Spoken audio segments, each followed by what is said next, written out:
woom mu daal di ñuy dégtal rek ay mbir wa ilaa daal di ñu xamal naka la votam demee ak yenn mbir ya nga xamante ne ni daal dina siy am.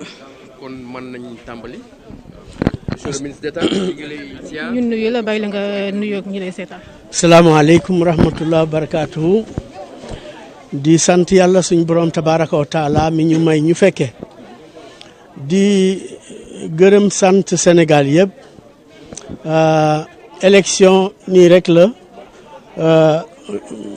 waxtu la boo xam ne kenn ku ne dangaa bëggal sa bopp wala boog ki nga àndal pour jëriñ réew mi moo tax parfois bëgg-bëgg yooyu danay def ay contradiction ouverte ci ñi xamul mais ci cappaandaw bi Sénégal moom dal am na fi jàmm am na fi d'autant plus que organisation élection ay la yéwén def nañ ci ay jéego yoo xam ne sàcc élection daanaka weesu na ci Sénégal de manière significative boo ko déggee itam neel Sénégal moom loolu mënu fi am par exemple boo jëlee élection yii dafa am le code électoral dafa am ay mbir lu am Sénégal dafa am ay gox yoo xam ne citoyen bi dana woote ñetti yoon am béréb yoo xam ne citoyen bi dana woote ñaari yoon fi ngay wote ñetti yoon mooy fi nga xam ne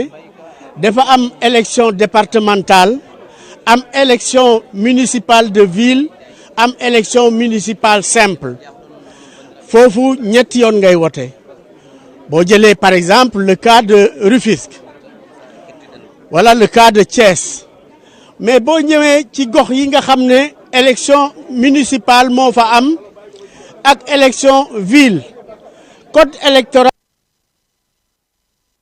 dafa wax ne municipal dafa concerner élection ville ak élection mairie simple par exemple kaw Parcelles Assainies li tax benn enveloppe bi kese moom nga fi gis mu war a servir élection ville de Dakar ak élection mairie Parcelles Assainies c'est parce que dañuy respecter code électoral Sénégal def ne élection municipale mooy élection ville ak élection mairie simple looloo tax gisu leen fi ñaari enveloppe yu wuute mais du erreur du luubal dafa conformer à la réglementation électorale du Sénégal loolu itam nit ñi war nañ ko xam beneen considération bi nit ñi war a xam mooy élection enveloppe bi boo ci dugalee ñaari bulletin yu niroowul nga bëgg a botel ñaari nit yaakaar ne loolu mën na am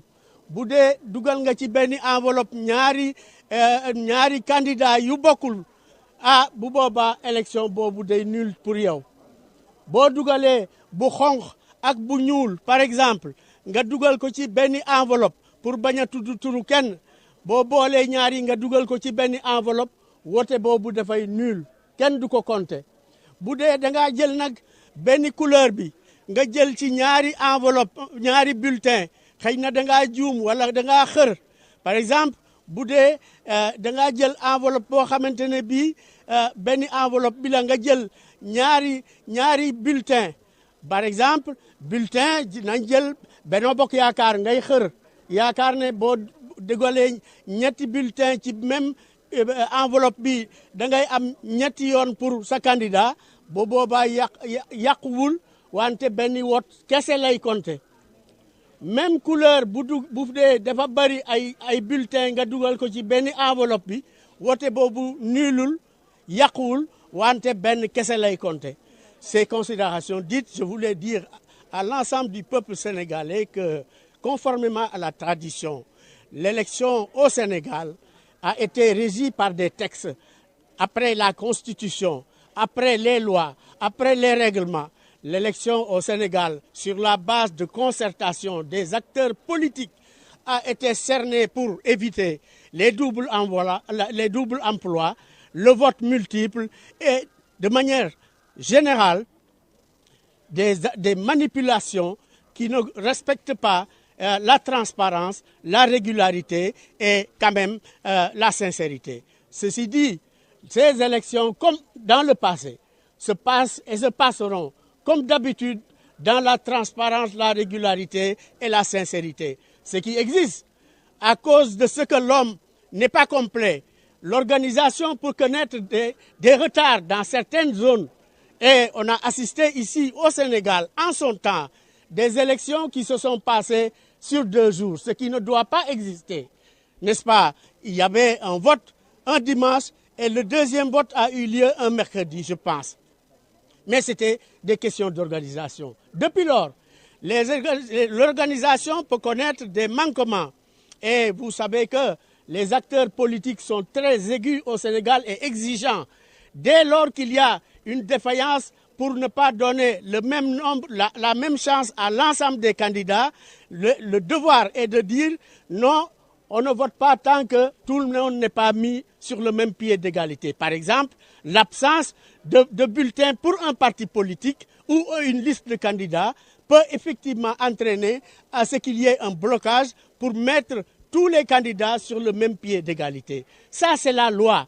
Et si cela existe, il faut prendre le temps de régler ça et de commencer les élections, étant entendu que l'élection se déroule de 8h à 18h et l'ensemble des présidents des bureaux de vote disposent de bulletins pour augmenter le délai de 8h à 18h. Et ça, tous les délégués, tous les présidents des bureaux de vote disposent de papiers signés par l'autorité administrative, soit le préfet, soit le sous-préfet, pour faire la prorogation, n'est-ce pas, pour terminer le vote lorsque l'heure est terminée et que devant la porte, il existe encore des électeurs qui n'ont pas encore voté. C'est seulement dans ces cas que l'on se permet de reculer la date, n'est-ce pas, pour permettre à ceux-là qui sont devant les portes de voter en même temps que tous les autres citoyens. Ceci dit, je pense qu'ici, aux Parcelles Assainies, comme partout au Sénégal, dans l'ensemble du pays, le Sénégal est un modèle de démocratie et nous tous, nous devons en être fiers. Voilà ce que je voulais dire. Di leen sant, di leen gërëm. Avant ñu lay bàyyi un peu partout au Sénégal. Et cela c'est dû à quoi? Non, c'est pas un peu partout au Sénégal. C'est des cas qu'on a observés ici aux Parcelles Assainies. On a dit qu'à l'unité 12, il y a eu quelques retards. Ça, c'est dû à des problèmes humains. L'organisation découle de ce que l'homme peut faire de bien et ce qu'il peut faire avec quelques éléments de réglage. Mais à chaque fois que ça existe, l'organisation, le ministère de l'Intérieur, avec l'ensemble de ses démembrements, le commandement territorial, la Sénat ou la SEDA, toutes ces structures-là, pour la régularité, la transparence et la sincérité, se mettent à corriger. Et donc ça, c'est lié au degré d'organisation et ça peut arriver, mais ça n'entache en rien la régularité, la transparence et la sincérité du vote. D'accord, monsieur Ndiaye, dañuy dikkaat sànq ci bi ngay voté ci biir am na ay rëkk-rëkk yu fa am nga doon kaas nga dikkaatal ñu si lan la woon exactement. Non, kaasuma dama doon expliquer dafa am ku ñëw wote ba pare ne dafa gis ne benn enveloppe bi rek moom la ñuy jëfandikoo ci élection municipale bi ak élection ville de Dakar loolu nag maa ne xëy na ñi jàngul tuuti code électoral mën nañu poser yooyu question mais code électoral Sénégal def ne le terme municipal concerne aussi bien ville que commune. Par exemple boo jëlee fi nga xam ne dafa am ville ak fi nga xam ne ville dafa am ak ay communes comme Dakar, la ville de Dakar, le terme municipal, enveloppe municipale, mën nga ko jëfandikoo comme enveloppe mairie de Dakar, mais mën nga ko jëfandikoo aussi comme enveloppe mairie Parcelles Assainies, par exemple. Donc toutes les 19 communes de Dakar, foo ci dem benn enveloppe bi kese nga fay trouver ñu tuddee ko enveloppe municipale. Parce que enveloppe municipale ci terminologie électorale boo jëlee code électoral dafa concerner aussi bien ville bi que la commune. Loolu laa doon expliquer am na ku fi doon wax ne dafa am ay manquement mais loolu du manquement respecter loi bi la et donc kenn waru cee wax. Merci beaucoup. Jërë ngeen jëf. voilà donc ñu jaajëfal bu baax a baax Ami Seck mi ñu teewal foofee ci diwaanu Parcelles Assainies rawatina fi nga xamante ni moom moo nekkee foofu la ci diwaanu Médina HLM Médina moom tam fa la dara nekk Ami Seck Mbaye Ndiaye